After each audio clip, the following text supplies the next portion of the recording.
Next on AM 560, The Answer. Now, from the Signature Bank Studios. Only the biggest stories, only the biggest guests, and only the biggest opinions. This is AM 560, The Answer.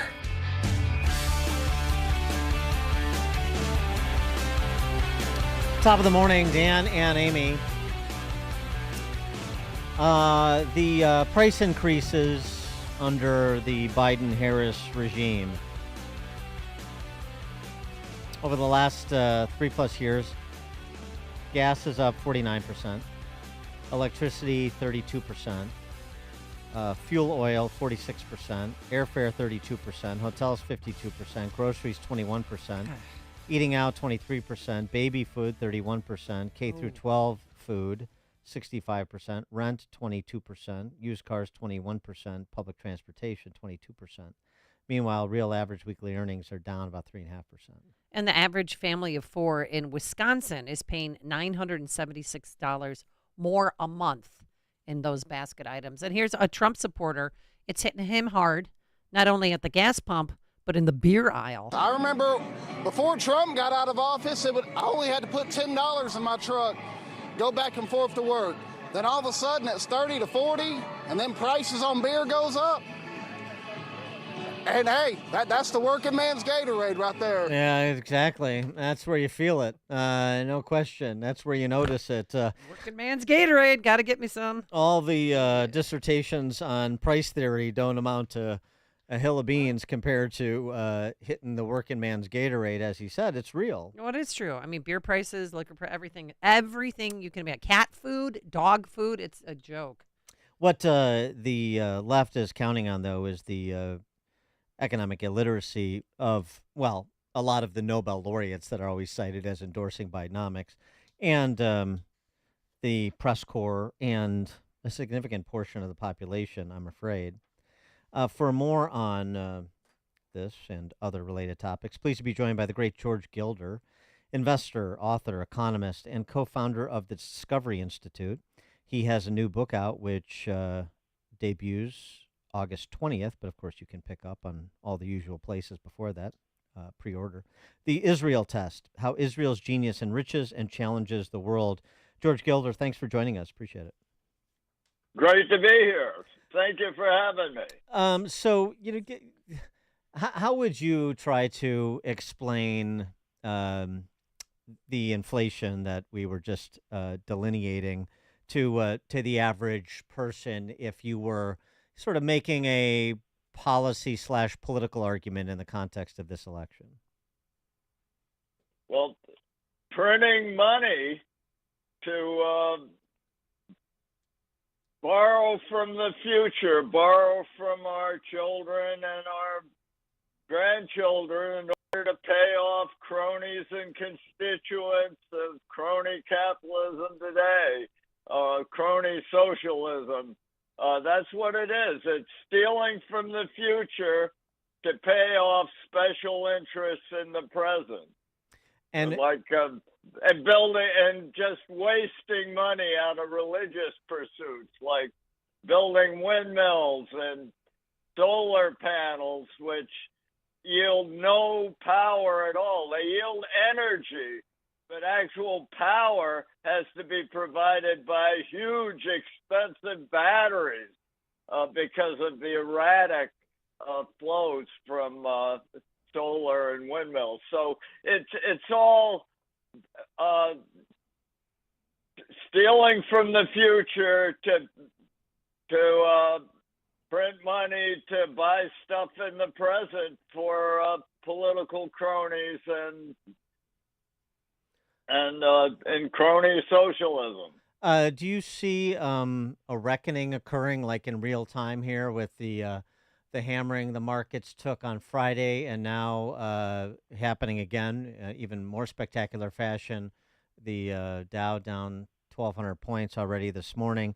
Are consumers running out of money? Are we finally getting to that reckoning where, per Stein's law, what cannot go on forever will not, the printing and distribution of funny money? Yeah, well, that's well put. It's all true, and it's all part of the Israel test, believe it or not, because the real question in the Israel test is how you respond to people who create wealth. Um, how do you respond to people who are smarter than you are, or richer than you are, or achieve more than you are? Do you admire and emulate them and try to learn from them, or do you try to tear them down and try to overtax them and suppress them? And that's the Israel test, and it faces us today, and it faces us in the next election. It's in general the great challenge of civilized life is how you respond to merit. You try to tear down merit, achievement, or do you try to build it up and encourage it and foster it and get more of it? With respect to Israel, I mean, Israel has a big social welfare state like we do. So, what's the cultural difference that you're pointing to when you describe maybe one society as being more pro meritocracy than the other? Israel is under attack. It's had to fight 5 wars, for one thing. And so it can't make stupid decisions. It can't waste its money. And since 1985, when Netanyahu began taking over and accepted 1 million refugees from communist Russia, Israel has become the startup nation. We actually depend more on Israel for our technology and manpower and genius than Israel does on the United States. There's this great illusion that somehow Israel is just dependent on the United States. The fact is that the U.S. economy would be drastically smaller without the contributions of Israel, genius and intellect, and its startup nation, its wafer fabs, manufacturing for Intel, its Google Waze, its IBM laboratories, its Pfizer, biotech centers. It's a whole. Israel is really a critical extension of the U.S. high-tech economy,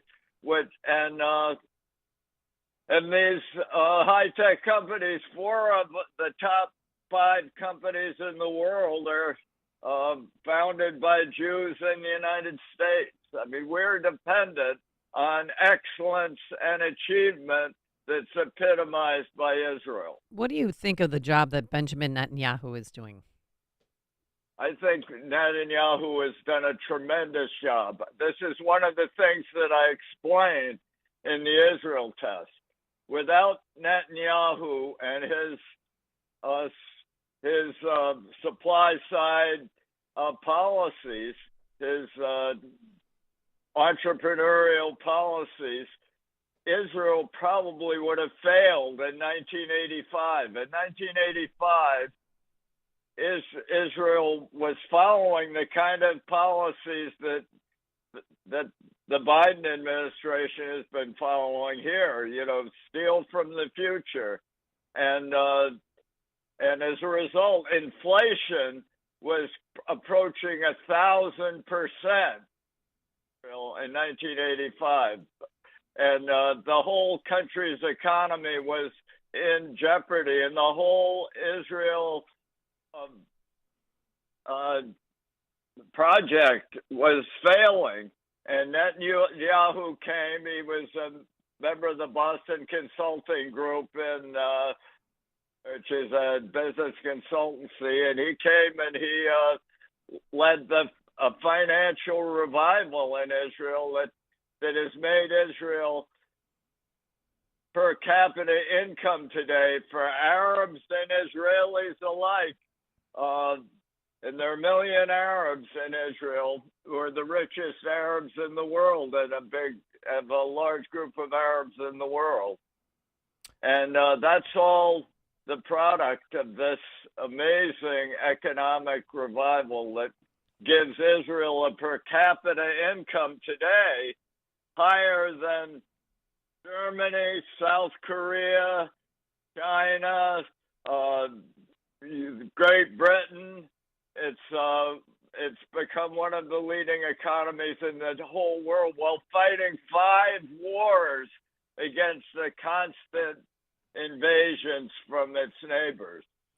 For those who don't know, George Gilder's 1981 book, Wealth and Poverty, was one of the sort of foundational tracks for the Reagan Revolution. You've written a lot about capitalism, really entrepreneurship, and the spirit of capitalism in the sense of entrepreneurship is probably a better word for so many years. And I wonder what your level of belief that we will continue to extol the virtues of entrepreneurship in this country is now, with both parties seeming to be on a more government-centric track. Well, I think this is we got to face our Israel test. The key issue is whether we believe that the leading venturers and entrepreneurs can prevail without a lot of government support and industrial policy and regulation and control. Today, believe it or not, China has 10 times as many initial public offerings as we do. And Israel has many more initial public offerings than we do. The whole new material science revolution of graphene, it's a new material that's transforming everything, is Israel. And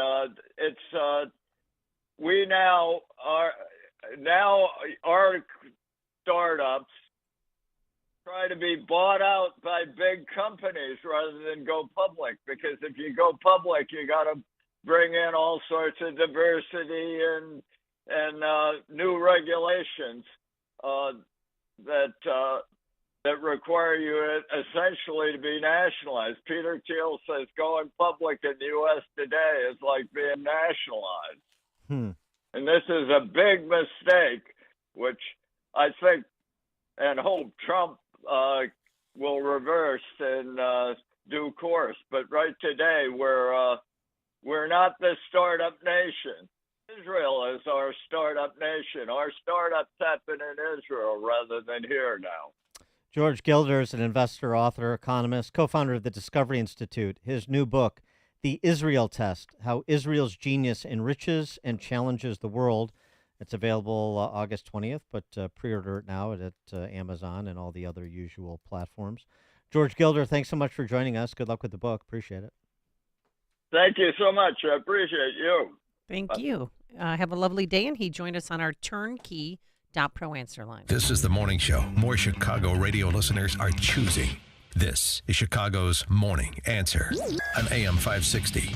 The Answer. Did you know you can get your prescriptions for less at your local pharmacy?